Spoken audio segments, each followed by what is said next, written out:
दरअसल टैक्स का मौसम एक बार फिर दस्तक दे चुका है और इस बार बात हो रही है असेसमेंट ईयर 2026-27 की। इनकम टैक्स रिटर्न यानी आईटीआर फॉर्म जारी हो चुके हैं और जल्दी ऑनलाइन और ऑफलाइन फाइलिंग की सुविधा भी शुरू हो जाएगी। लेकिन हर साल की तरह इस साल भी एक बड़ी समस्या सामने आती है। लोग ऐन वक्त पर आईटीआर भरने बैठते हैं और फिर शुरू होती है भागदौड़, तनाव और गलतियों का सिलसिला। तो आज की इस खास रिपोर्ट में हम आपको बताने वाले हैं कि आईटीआर फाइल करने से पहले कौन कौन से दस्तावेज आपके लिए जरूरी हैं, किन गलतियों से बचना चाहिए, कैसे आप अपना टैक्स बचा सकते हैं और कैसे जल्दी रिफंड पा सकते हैं। तो चलिए शुरू करते हैं और इस बार आईटीआर को बनाते हैं आसान, सटीक और टेंशन फ्री।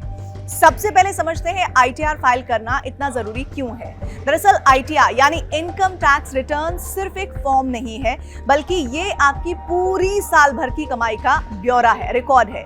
इससे आपकी आय का प्रमाण मिलता है, बैंक लोन लेने में मदद मिलती है, वीजा अप्लाई करने में जरूरी होता है ये सब, और सबसे बड़ी बात आपको टैक्स रिफंड भी मिलता है। लेकिन अगर इसमें गलती हो जाए तो क्या हो सकता है?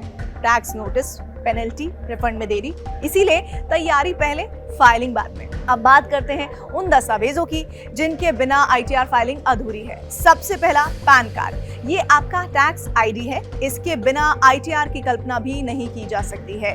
आधार कार्ड से लिंक होना जरूरी है, अगर लिंक नहीं है तो पहले यही काम कर लीजिए जनाब। मोबाइल नंबर और ईमेल अपडेट रखिए, क्योंकि ओटीपी और वेरिफिकेशन यहीं से होगा। अगर आप सैलरीड या नौकरी पेशा हैं तो आपका सबसे बड़ा हथियार है फॉर्म 16।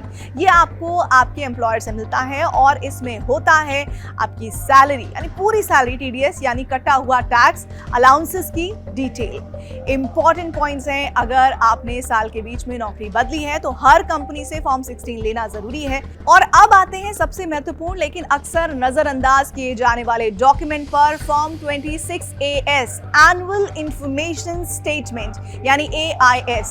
ये क्या करते हैं?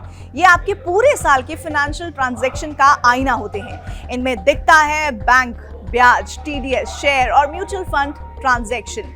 टिप क्या है? अपने बैंक स्टेटमेंट में इसका मिलान जरूर कर लें, क्योंकि कई लोग एफडी का ब्याज दिखाना भूल जाते हैं, सेविंग अकाउंट का इंटरेस्ट छूट जाता है और यही बाद में नोटिस का कारण बनता है। अगर आपने ओल्ड टैक्स रेजिम चुना है तो ये डॉक्यूमेंट्स आपकी ढाल हैं। कौन कौन से? LIC पॉलिसी, PPF, ELSS, बच्चों की ट्यूशन फीस, हेल्थ इंश्योरेंस और सबसे जरूरी होम लोन इंटरेस्ट सर्टिफिकेट। इससे आपको ब्याज पर छूट मिलेगी, मूलधन पर छूट मिलेगी, दोनों का फायदा मिलता है।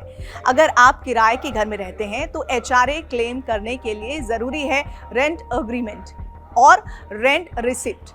बिना इन दस्तावेजों के आपका क्लेम रिजेक्ट हो सकता है। अब बात कर लेते हैं कि उन लोगों की जिनकी कमाई सिर्फ सैलरी से नहीं है। Freelancing, pension, dividend, rental income, इन सब की जानकारी देना आपके लिए जरूरी है। अगर आपने बेचा है प्रॉपर्टी, सोना, शेयर, म्यूचुअल फंड्स, तो ध्यान रखिए खरीद और बिक्री की तारीख और कीमत की डिटेल यही तय करेगा आपका कैपिटल गेन टैक्स। एक छोटी लेकिन बहुत जरूरी सलाह, अपना पिछला आईटीआर जरूर संभाल के रखिए, क्योंकि इससे डिटेल्स भरना आसान होता है और कंसिस्टेंसी बनी रहती है।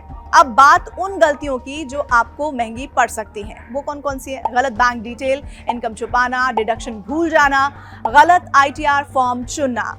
याद रखिए, छोटी गलती बड़ा नोटिस आपको मिल सकता है। तो अब आप तो समझ चुके होंगे कि आईटीआर फाइल करना मुश्किल नहीं है, अगर तैयारी सही हो। डॉक्यूमेंट पहले तैयार करिए, जानकारी सही रखिए, जल्द फाइल करिए, क्योंकि सही समय पर फाइल किया गया आईटीआर आपको देता है शांति, बचाता है टैक्स और दिलाता है जल्दी रिफंड।